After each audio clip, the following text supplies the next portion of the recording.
Hi, my name is Christina Henson, and I'm doing a report on the Gulf oil spill. The Gulf oil spill is known as the worst oil spill in U.S. history. It is estimated that it is 8% to 31% larger in volume than the previously known largest Ixtoc 1 oil spill in 1979.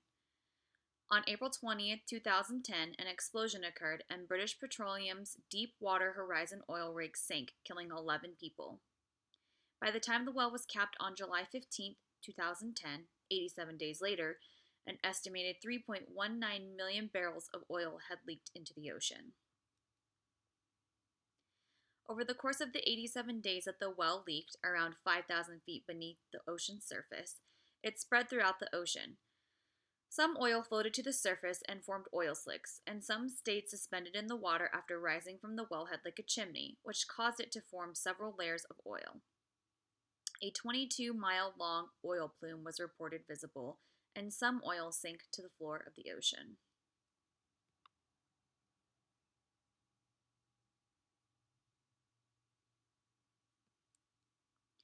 The effects of the Gulf oil spill on the ecosystem are still present, visible, and long-term. Cleaning up an oil spill of any size is difficult, but one of this magnitude seemed almost impossible. This is a crucial issue because not only could the impacts of this spill be seen immediately with the naked eye, but other harmful impacts will continue to surface in the future. The immediate impacts to wildlife was devastating. Birds were covered in black oil, numerous amounts of dead fish were washing up on beaches along with turtles and dolphins. The Gulf's previous average for dolphin deaths per year was 63, and in only 7 months after the spill, a record-breaking 125 deaths were reported. In 2011, just 1 year later, 335 dolphins had been reported dead.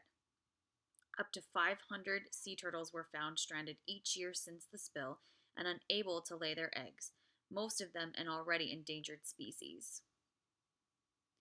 Seabirds were unable to fly, swim, and find food, and it is estimated that hundreds of thousands of bird species were dead due to the spill. Shrimp fisheries were closed for the majority of the year, and devastating damage to coral near the explosion site was reported. The effect on the economy for water sports in the areas was also impacted.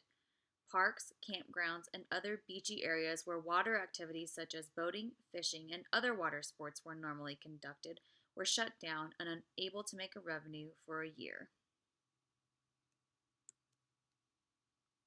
This oil spill is a crucial lesson for the world to learn. Although BP signed a plea agreement admitting to its criminal conduct, most would agree that this disaster resulted from BP's attitude of profit over ethics. Their two highest ranking supervisors were each charged with 11 felony counts of manslaughter and one violation of the Clean Water Act. These counts still only amount to up to 10 years in prison for manslaughter and 1 year for the felony violation of the CWA. Paying fines alone and a slap on the wrist criminal charges will not likely deter companies like BP from committing future crimes against the environment. BP and other large corporations pays out millions of dollars per year without batting an eye for health and safety mistakes. So fines are most likely not going to deter companies from taking potentially devastating risks, especially when their profits exceed the gross domestic product of a small country. We need to establish stricter policies that will hold people in positions of superior responsibility accountable for massive destructive crimes such as these committed by corporations like BP. Polly Higgins, an environmental lawyer, says an international ecocide law needs to be implemented to prosecute companies that damage the environment and ecosystems the same way that individuals are prosecuted for genocide or war crimes.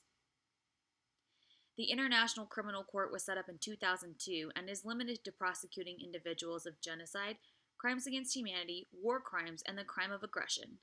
Higgins claims it should now include ecocide, which is defined as the extensive destruction, damage to, or loss of ecosystems of a given territory, whether by human agency or by other causes, to such an extent that peaceful enjoyment by the inhabitants of that territory has been severely diminished.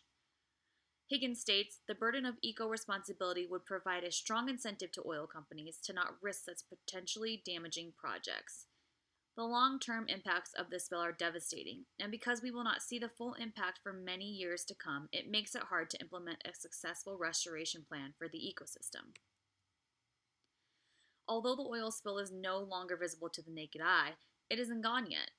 Scientists have found significant amounts of oil on the ocean floor and wetlands and in beaches, and we can expect to have more oil washing up to the surface for years to come. In November 2002, the United States Department of Justice settled with BP, who pled guilty to 11 counts of manslaughter, 2 misdemeanors, and a felony count of lying to Congress. BP was required to pay $4.525 billion in fines. Future fines may still be imposed by the Environmental Protection Agency and the Clean Water Act, as the effects of this incident are still being felt by the ecosystem.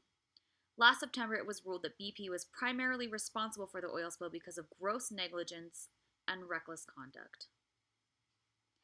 It is important to promote the establishment of a legal system of environmental justice at an international level in order to connect all of society with the cycles of life, humanity, the ecosystem, and the environment so that we may cultivate a culture of sustainability for our planet.